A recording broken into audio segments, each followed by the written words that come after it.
인류는 전쟁에서 이기기 위해 수많은 무기를 만들었는데요. 그 중에서도 공격하는 사람의 목숨을 담보로 하는 미친 무기, 일명 자폭병기에는 어떤 것들이 있을까요?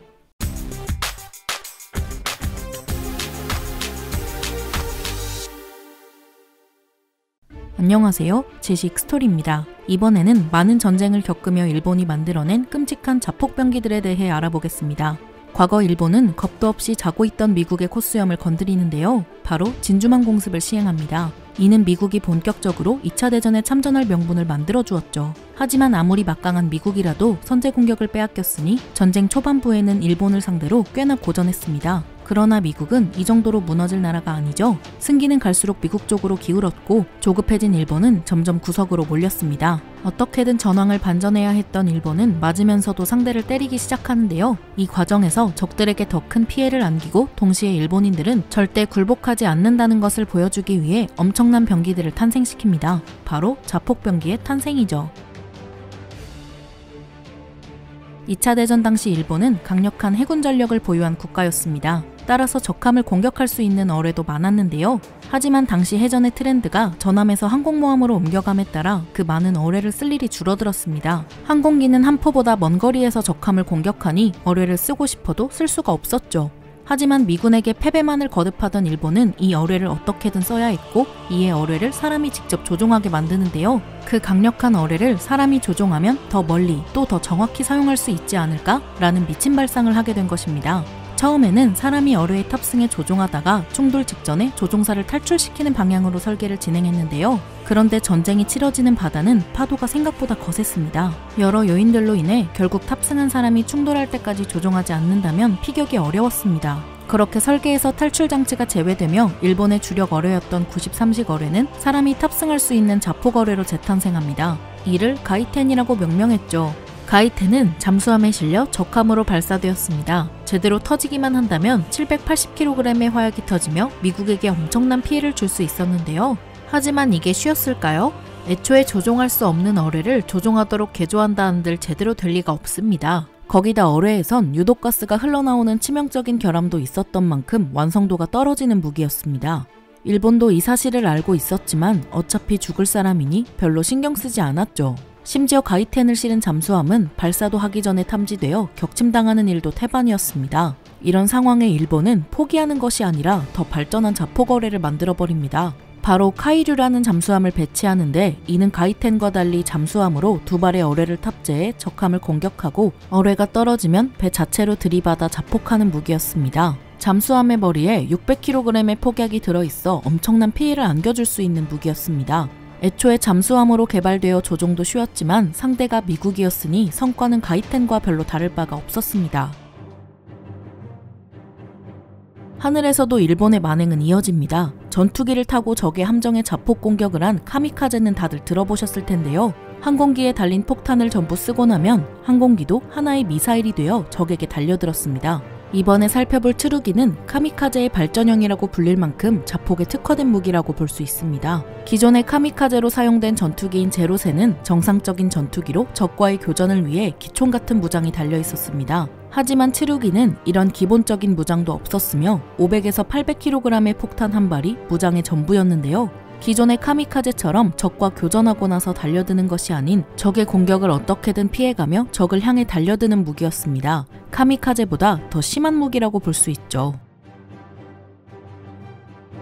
일본의 만행은 여기서 그치지 않습니다. 추루기도 엄청나게 비인간적인 무기였지만 이번에 소개할 오카는 그보다 더한 무기인데요. 추루기는 혼자서 이륙도 가능한 항공기였지만 오카는 항공기라고 부르기도 힘든 수준입니다. G4M 같은 거대한 항공기 날개에 매달려 높은 고도에서 오카를 떨어뜨리면 기체와 분리된 오카는 그제서야 로켓 추진 엔진을 켜고 속도를 엄청나게 높인 다음 수십 킬로미터를 활강하며 적에게 돌진합니다. 미사일과 다를 바 없는 이 무기는 속도만 무려 시속 1040km에 달하는데 이는 거의 음속 수준이죠. 이 정도 속도로 떨어지는 항공기에 착륙을 바라긴 힘들지만 오카는 정말 최소한의 바퀴도 없습니다. 기체에 매달리는 순간 기체와 죽든 적과 죽든 바다로 빠지든 셋 중 하나입니다. 게다가 오카는 치루기의 2배에 달하는 1200kg의 폭탄을 탑재하고 있죠. 성공만 한다면 적에게 엄청난 피해를 안겨줄 수 있지만 당시의 기술로 거의 음속에 가깝게 활강하는 게 쉬웠을까요? 그냥 비행하는 것도 아니고 선택지가 죽음밖에 없으니 그 공포감은 말로 표현할 수 없을 것입니다. 일본은 이 오카를 800기 넘게 생산했는데 400명을 희생했음에도 구축함 한 척을 격침하는 것에 그쳤습니다. 이 미친 무기의 문제점은 우선 오카를 나르는 G4M에 있었는데요. 미군은 이 항공기가 오카를 떨어뜨리기도 전에 격추해버렸고 오카는 떨어지기도 전에 항공기와 함께 공중에서 터져버렸죠. 이런 무기가 등장했을 만큼 2차 대전은 잔혹했으며 일본은 전쟁에 미쳐 있었습니다. 그 유명한 카미카제에 대해선 추후 단독 영상으로 더 자세히 소개해드리도록 하겠습니다. 어뢰나 미사일 같은 자폭병기를 살펴봤으니 이번엔 지뢰나 기뢰 같은 폭탄병기를 살펴보겠습니다. 먼저 살펴볼 병기는 후쿠류로 인간기뢰입니다. 자폭의 진심이었던 일본은 미군이 상륙하는 것을 좀 더 확실하게 막기 위해 사람을 기뢰로 사용하는 기염을 토하는데요. 방법은 앞서의 무기와 달리 간단했습니다. 마음이 맞는 동료끼리 짝을 지어 잠수복을 입은 뒤 지급받은 막대기 폭탄으로 적함 바닥을 찌릅니다. 그럼 배와 함께 영원히 바닷속으로 가라앉겠죠. 사람이 폭탄인 이 후쿠류는 전쟁 말 일본이 만든 기뢰로 원래 전함이나 구축함을 잡을 용도는 아니었습니다. 하지만 전쟁 막바지엔 그간 일본이 점령했던 수많은 섬을 지키기 위해 미군의 상륙정을 공격하는 용도로 사용한 것이죠. 결과는 다른 자폭병기와 마찬가지로 처참했습니다. 우선 당시의 기술력으로 잠수복을 완전히 밀폐하지 못해 잠수복 안으로 물이 계속 들어오는 상황이었고 사람이 물속을 걸어 다녀야 했기 때문에 잠수복을 굉장히 무겁게 만들었습니다. 잠수복이 무거운데 안으로 물이 들어온다? 뭐 해보지도 못하고 그냥 물에 빠져 죽을 수밖에 없었죠. 게다가 상륙정을 막기 위해 해안가 근처에 있던 이들은 상륙전에 실시하는 함포 사격으로 대부분 제거되었습니다. 후쿠류의 폭발 반경은 60m나 되어 성공만 한다면 엄청난 성능을 기대할 수 있었으나 효과는 미미했죠. 물론 아주 조금의 효과가 있긴 했는데 미군을 피곤하게 만드는 것에 성공했습니다. 기뢰가 있는 것도 골치 아픈 마당에 이런 미친 무기까지 진을 치고 있으니 상륙전에 해상 지도를 만들어 이들이 있을 법한 지역은 조심하는 방법을 택했죠. 딱 이 정도의 귀찮음이었습니다. 기뢰를 살펴보았으니 이번엔 지뢰인데요. 스타크래프트에는 스파이더 마인이라는 무기가 있습니다. 땅의 진동을 감지해 적으로 돌진하는 지뢰로 일본에도 이와 유사한 지뢰가 있었는데 개체가 사람이라는 점은 조금 다릅니다. 이것도 후쿠류처럼 사용 방법은 간단했습니다. 장대 끝에 폭탄을 끼우고 사람이 직접 전차로 달려가 전차 측면부를 찌르면 장대 끝에 달린 폭탄이 터지는데요. 이 폭탄은 성형 작약탄으로 폭발 에너지가 한 점으로 모이며 단단한 장갑을 뚫기에 최적화된 폭탄입니다. 이렇게 달려가서 찌르면 끝이죠. 이 무기는 오늘 소개한 병기들과는 달리 자폭을 염두에 두고 만든 무기는 아닙니다. 성형 작약탄은 폭발 에너지가 앞으로 향하고 또 한 점으로 향하니 사용자가 크게 위험하지 않다고 판단한 것이죠. 하지만 이 무기를 사용하기 위해선 긴 장대를 들어야 하는데 그럼 이 사람은 다른 무기를 들 수가 없습니다. 무장이 없으니 이들은 쉽게 제압당했고 운이 좋아 성공했다고 해도 분량이 많았다고 합니다. 만약 운도 좋았고 분량도 아니었더라도 사람이 들고 있는 장대 끝에서 폭탄이 터지면 과연 무사할 수 있을까요? 그런데 이 정신나간 무기를 눈앞에서 본 베트남은 베트남전이 일어나자 미국을 상대로 이 미친 무기를 한 번 더 사용하는 일도 벌어졌죠. 2차 대전에서는 이보다 더한 무기도 있었습니다. 바로 99식 파갑 폭레인데요.